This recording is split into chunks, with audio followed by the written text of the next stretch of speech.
Chafo TV, bonjour, je suis en direct de la ville de Bayonne, au bureau de poste, et on me dit à l'oreillette qu'un groupe de 5 étudiantes nommées Juntos para Estudiar sont en train de concrétiser un projet humanitaire. Donc oui, en effet, ces jeunes filles scolarisées à l'IUT-GEA de Bayonne viennent d'envoyer pas moins de 60 kilos de matériel scolaire à la Escuela Castilla au Chili. Allons découvrir plus en détail les coulisses de cet événement. Bonjour, alors oui, en effet, lorsque nous avons monté notre projet en novembre 2018, notre objectif était de nous rendre à Chillán, au Chili, toutes les 5, en apportant du matériel scolaire et une fois sur place, de contribuer à des travaux manuels et avoir un échange concret avec les écoliers chiliens pour se rendre compte de leurs conditions de travail. Ajouté à cela, nous aurions voulu créer un échange culturel avec une école locale de Bayonne en utilisant des dessins, des vidéos, des photos représentatives de leur région. Donc, au début de notre projet, nous avions élaboré un budget prévisionnel qui rassemblait toutes nos dépenses et recettes. Donc, dans un premier temps, le déplacement au Chili représentait notre principale dépense de près de 4 000 €, auquel s'ajoutait l'achat de matériel scolaire à apporter sur place. Donc, pour parvenir à réaliser ces dépenses, nous avions plusieurs idées d'actions de financement avec les différents événements à réaliser, les dons et les dons sponsors, mais aussi les subventions auprès des mairies et autres partenaires.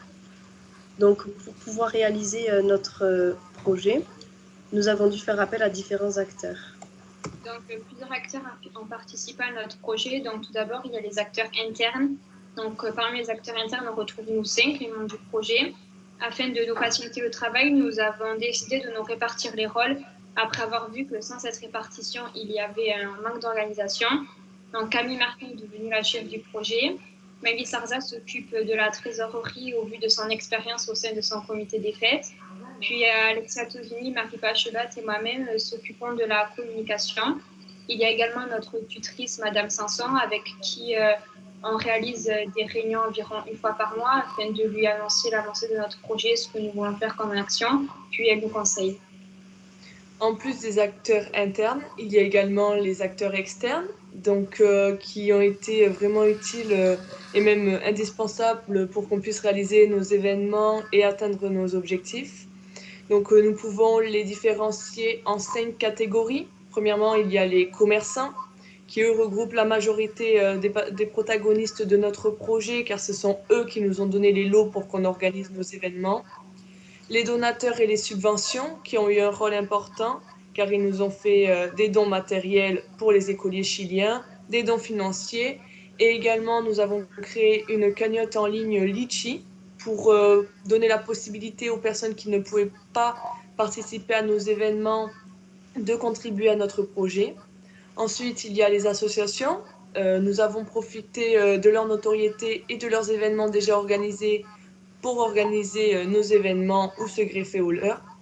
Nos abonnés, car nous utilisons nos réseaux sociaux pour faire la publicité de nos événements.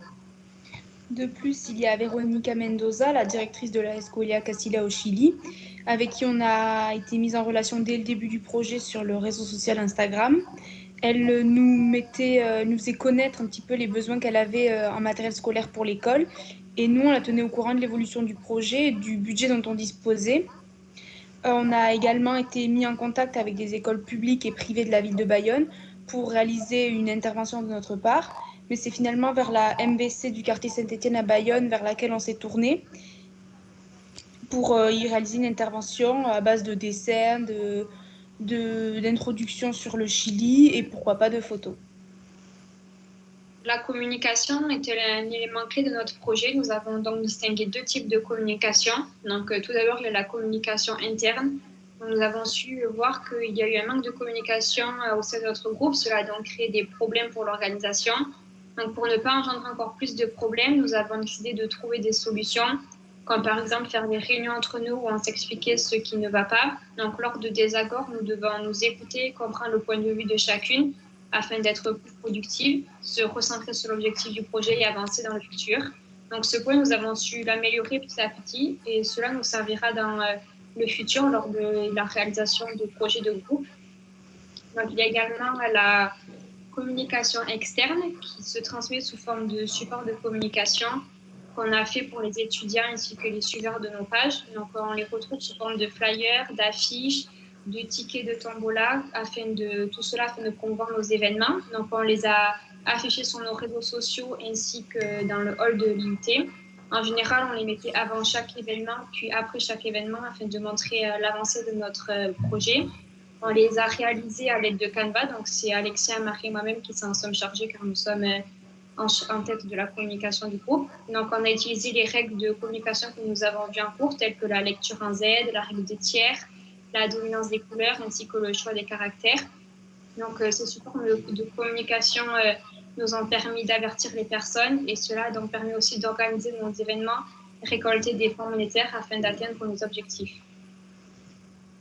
Donc, notre première action a été la tombola, qui a été donc l'événement déclencheur de notre projet. Donc, en effet, auparavant, nous avions eu du mal donc, à nous approprier le projet. Nous avions plusieurs idées qu'on n'arrivait pas forcément à concrétiser. Donc, cet événement nous a permis de prendre confiance en nous. Donc, pour réaliser cette tombola, nous avons dû démarcher auprès de commerçants afin de récolter des lots intéressants. Donc, tous nos lots ont constitué des dons de la part des commerçants.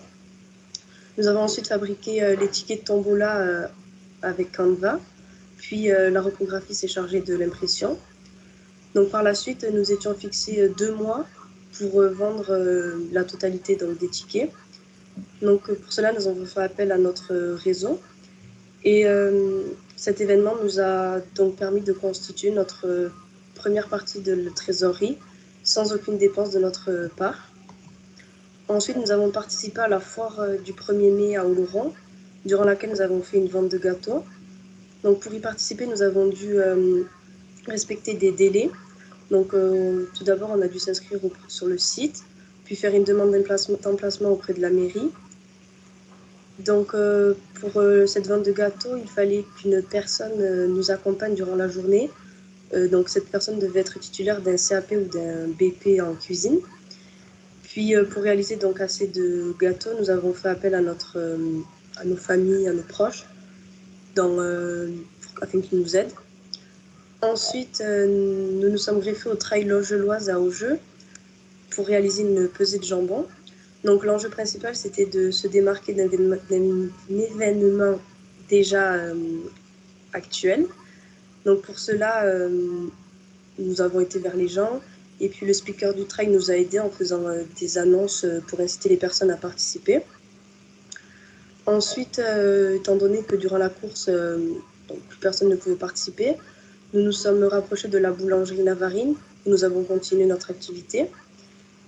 Et donc une fois la remise des récompenses du trail effectuée, nous avons annoncé la gagnante de cette pesée qui a remporté donc notre jambon que nous avions eu gratuitement par la boucherie de Marac. On a également organisé 2 ventes de gâteaux au club d'aviron de l'Aviron Bayonnais au mois d'octobre 2019. Donc le club il est installé sur un lieu de passage où on a pu solliciter les marcheurs mais aussi les adhérents du club. On a également organisé au mois d'octobre une soirée étudiante au Choupinasso. Donc c'était un partenariat avec des offres et des prix intéressants en contrepartie de l'achat d'un bracelet. Donc c'était une soirée sans aucun frais. Mais lors de la soirée, il y a eu une fuite de gaz qui est survenue dans la rue et celle-ci a dû être évacuée pendant plus d'1 heure lors de la soirée, ce qui a impacté notre soirée mais aussi notre bénéfice. On a également organisé un tournoi de mouches à la salle polyvalente de Jackson en janvier 2020 en collaboration avec le comité des fêtes de Jackson. On a donc dû demander auprès de la mairie le prêt de la salle, mais également auprès du restaurant du village pour le prêt des cartes et des tapis nécessaires. On a démarché plusieurs commerçants pour obtenir des lots. Donc l'organisation du tournoi s'est faite tout au long de la journée du 19 janvier et le tournoi s'est déroulé de 19h à 4h du matin. Les inscriptions étaient sur place, soit 20 € par équipe et on a eu 21 équipes de 2 inscrites. On a également réalisé des actions au niveau de la communication avec la demande de subventions, par exemple, auprès de la mairie d'Augeux et du Crédit Mutuel, lors du démarchage des commerçants pour les lots des événements, mais également pour l'achat du matériel sportif et scolaire auprès de Decathlon et de Bureau Vallée, puisqu'on a acheté 45 kilos de matériel, mais également lors de la récolte du matériel scolaire par le biais de notre entourage, ainsi qu'en démarchant des imprimantes et des papeteries, ce qui nous a permis de récolter plus de 15 kilos de matériel. Donc, dans chaque événement, on a mis chacune en application nos compétences ainsi que nos qualités personnelles. On a dû faire preuve d'organisation, de relationnel en allant vers les personnes afin de présenter notre projet. On a dû également faire preuve de réactivité et de patience qui sont deux qualités importantes dans un projet humanitaire. Malheureusement, à côté des actions réalisées, il y en a certaines qui n'ont pas abouti, comme la vente de muguet, qui a été notre première action que nous avions planifiée. Nous avions besoin d'un emplacement, donc nous avons demandé l'accord à la mairie. Or, le délai était trop court, alors nous nous sommes tournés vers des boulangeries qui, elles, avaient déjà donné leur accord à d'autres projets et à d'autres associations. Ensuite, pour la fin de l'année, nous voulions célébrer cette fin d'année dans une citrerie entre tous les étudiants de la promo 2018-2019 de GEA. Donc nous avons réussi à négocier avec la patronne un chèque de 100 € en échange de 10 participants minimum à cet événement. Cependant, le repas était à 29 €. Donc après un sondage auprès des étudiants, nous ne sommes pas arrivés à ce nombre-là. Ensuite, nous voulions participer à la foire au fromage à la Reims qui se déroule sur 2 jours, mais nous voulions y assister qu'un seul jour. Cependant, pour avoir l'emplacement, c'était les 2 jours obligatoirement obligatoires. Donc, au vu de nos capacités de production et de nos disponibilités, nous n'avons pas pu y assister. Ensuite, nous voulions également faire un événement peu coûteux, mais assez sympa au sein de l'IUT avec les étudiants pour les faire contribuer un peu à notre projet. Donc, nous voulions organiser un tournoi de Molki.